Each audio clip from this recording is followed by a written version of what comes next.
नमस्कार दोस्तों, मैं डॉक्टर सुनील कुमार शुक्ला और मित्रों, मैं आज थोड़ा हमारे देश में जो टैक्सेशन सिस्टम है उसकी जो कमियां हैं उसकी तरफ आपका ध्यान आकर्षित करवाना चाहता हूं। मित्रों, जैसा कि आप सब जानते हैं कि हमारे देश में जो कर हैं उनको दो वर्गों में विभाजित किया गया है। एक इनकम टैक्स जिसे एक कहते हैं डायरेक्ट टैक्स यानी कि प्रत्यक्ष कर, और दूसरा होता है अप्रत्यक्ष कर यानी कि इनडायरेक्ट टैक्स।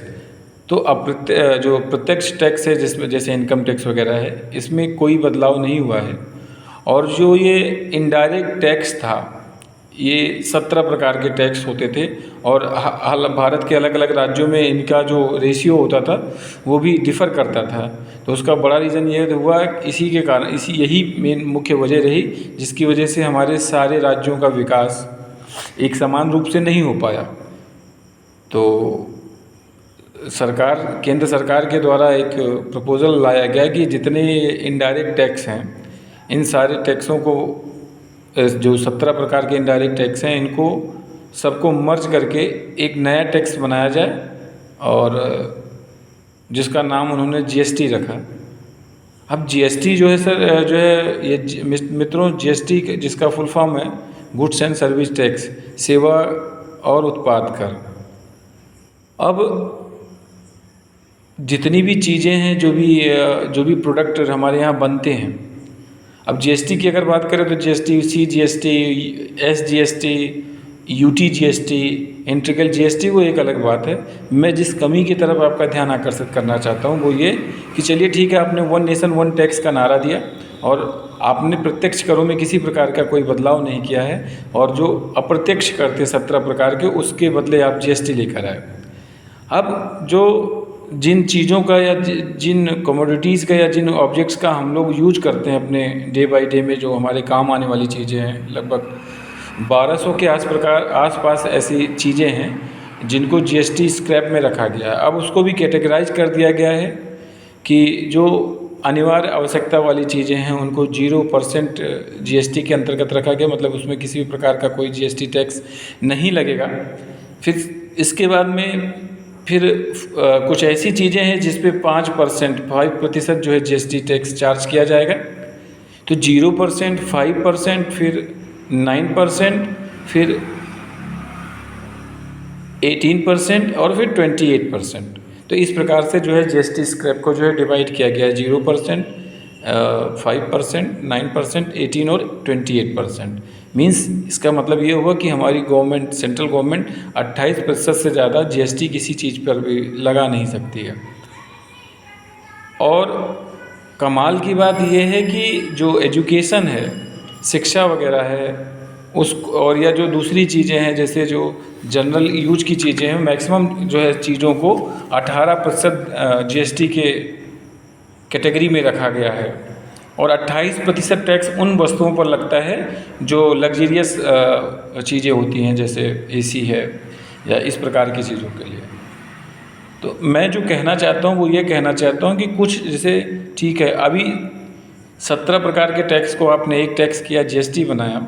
अब और जीएसटी को भी आपने 4-5 भागों में कैटेगराइज किया, 0% टैक्स वाले, 5%, 9%, 18 एंड 28%। अब इसके बाहर कुछ चीज़ों को आपने रख दिया है।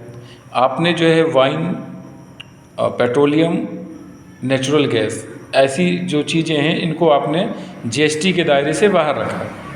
मतलब क्योंकि अगर जीएसटी के दायरे में रखते तो आप 28% से ज़्यादा टैक्स नहीं लगा सकते थे।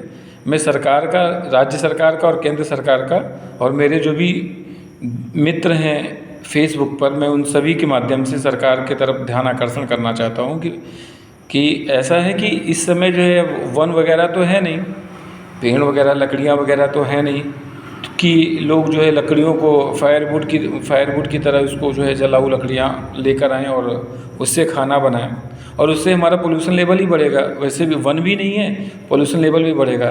तो जो नेचुरल गैस है, जो डोमेस्टिक गैस है, नेचुरल गैस, इसको जो है आपको जीएसटी के दायरे में लेकर आना चाहिए ताकि ये लोगों को सस्ती मिल सके। कुछ लोग कहते हैं कि यार ये जिन 4 चीज़ों को जो है जीएसटी के से बाहर किया गया है।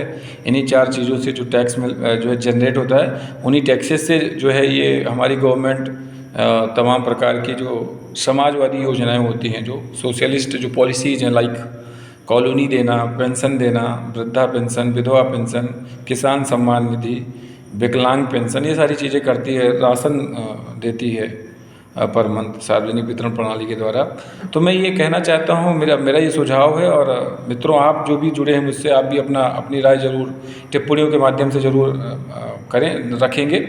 मेरी ये सरकार से गुजारिश है कि आप राशन फ्री मत दीजिए। पहली बात, आप राशन फ्री देने के बजाय आप एजुकेशन को फ्री कर दीजिए, क्योंकि जो लोअर मिडिल क्लास की फैमिली है, जो मिडिल क्लास के बच्चे जो हैं जिनके सपने बड़े हैं कि कुछ करना है, और वो धनाभाव के कारण जो है आगे जो है अपनी शिक्षा कंटिन्यू नहीं कर पाते हैं, और उनका जो टैलेंट होता है वो बेकार रह जाता है, और इससे जो है देश के लिए अच्छे रिसोर्स तैयार नहीं हो पाते हैं।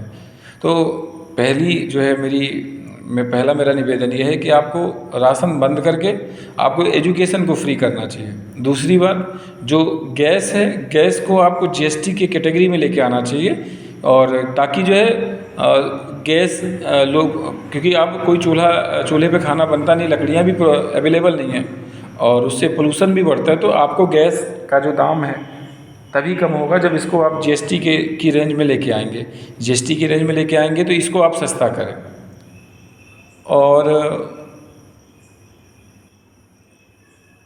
एजुकेशन को फ्री किया जाए एक, और करप्शन जो होता है, जो लोग करप्शन करते हैं, ये करप्शन भी ख़त्म होना चाहिए। मैं अपने वीडियो के माध्यम से मैं आपको गवर्नमेंट को जो है एक सुझाव देता हूँ कि किसी भी विभाग का अगर कोई भी व्यक्ति अगर करप्शन में लिप्त पाया जाता है, घूस लेते हुए पकड़ा जाता है, तो जैसे हमारे देश में आधार कार्ड आइडेंटिफाई, मतलब जो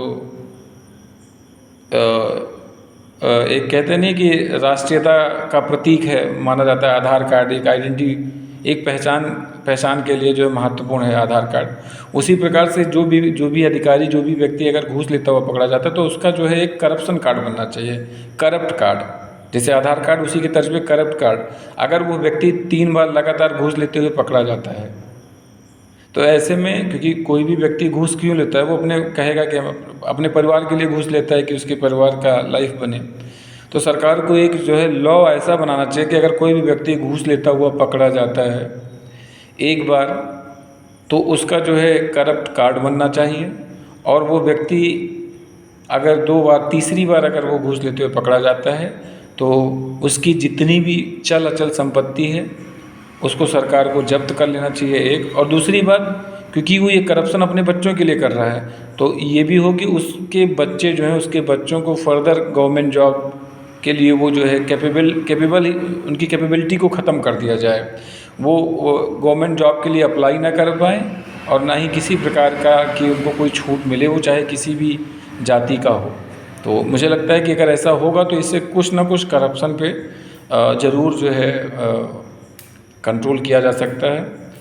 तो मित्रों, इस संदर्भ में, इस विषय में मैंने जो भी आपसे बातें की, कृपया अपने सुझाव और अपनी राय को ज़रूर कमेंट बॉक्स में आप लोग रखें। और मैं बहुत ही जल्दी आप सब लोगों के बीच में लाइव आऊँगा, और डिफरेंट टॉपिक्स जो है वो चाहे एजुकेशन से रिलेटेड होंगे या सोसाइटी से रिलेटेड होंगे, मैं आपसे जो है उस पर बातें करूँगा। और चलिए फिर मिलते हैं अपने किसी नए वीडियो में किसी और नए टॉपिक के साथ। तब तक के लिए जय हिंद, जय भारत।